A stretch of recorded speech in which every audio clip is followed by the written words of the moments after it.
Let's create a humanized hi-hat pattern using an LFO. So let's check this out. I'm going to use the built-in drum synthesizer hi-hat.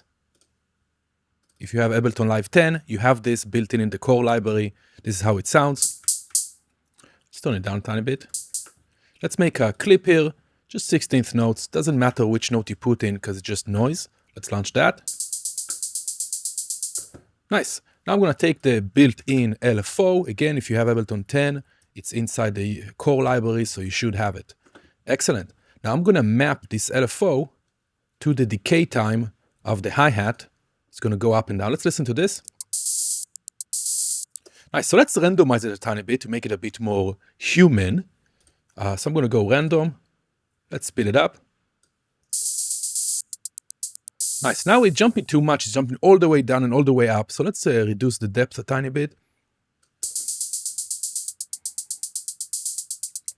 Nice. We can also offset it to go more open or more close. And we can even smooth it out if we don't want those changes to be abrupt, but gradual. Excellent. Another cool use of LFOs, using the LFO to modulate the decay time of the hat.